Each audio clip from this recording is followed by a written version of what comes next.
Hello, everybody. Welcome back. It's Cape Rugby TV time. We talk about what's happening in the world of Western Province Club Rugby. Of course, we're still coming to you remotely. Folks, big thanks to our partners on board with us here at Cape Rugby TV. Direct Access, your financial services partner. MChem 24-hour pharmacy.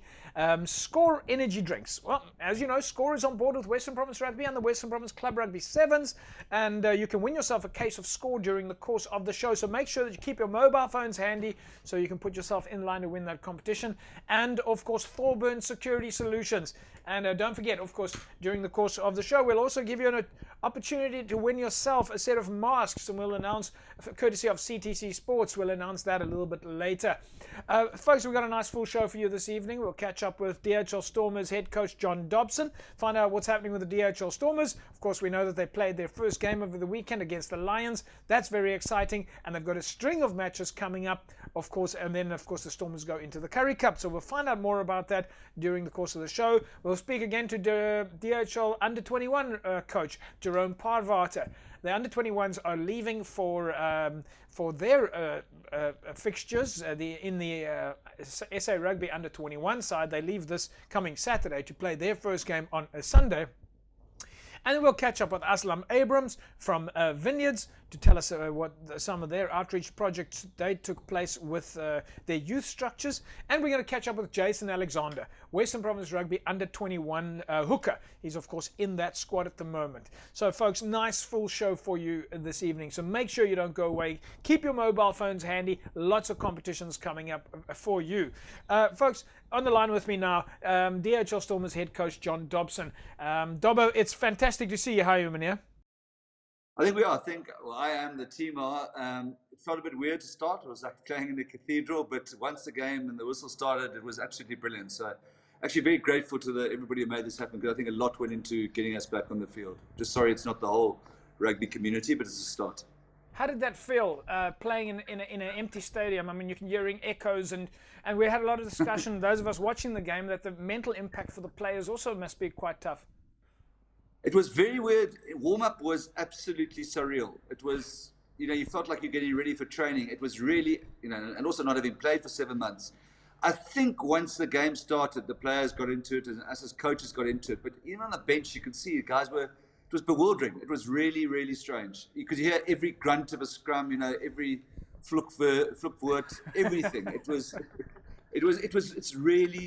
eerie. But as I say, at the end, we sort of got into it, I think.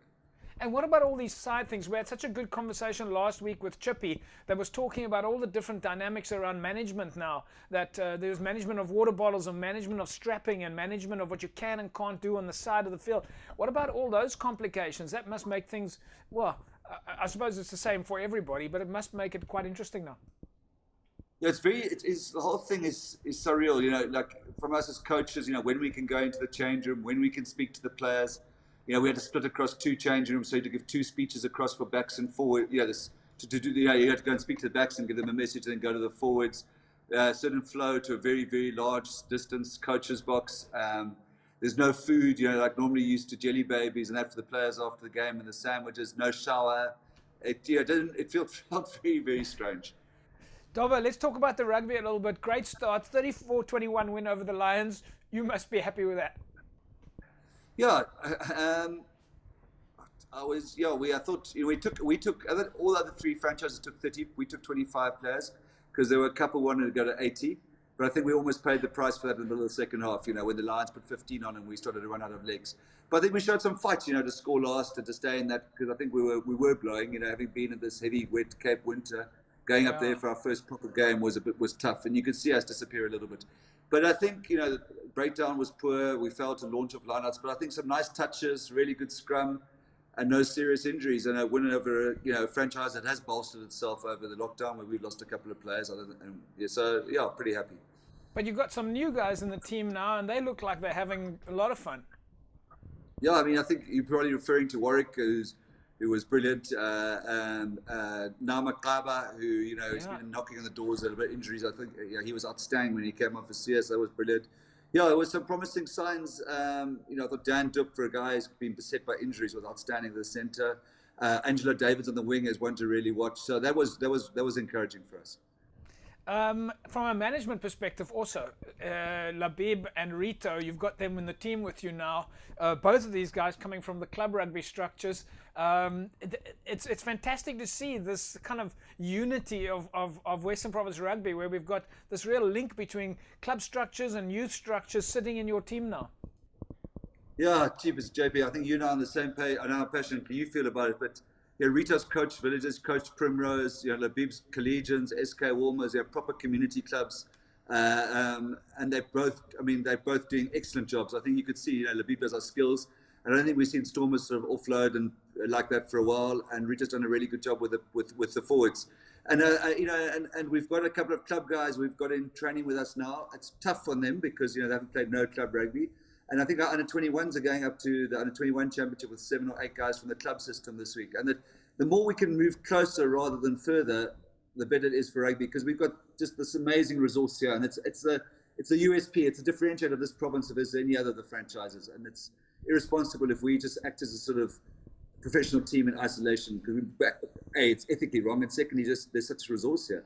Yeah, it really is fantastic to watch. We looked at the game, and not only did you have a whole ton of Springboks in the side, but you also had the mix of the guys coming from the club space there. Guys like Salman Murat and Herschel Janches and Genre Augustus, but many of them seasoned players now.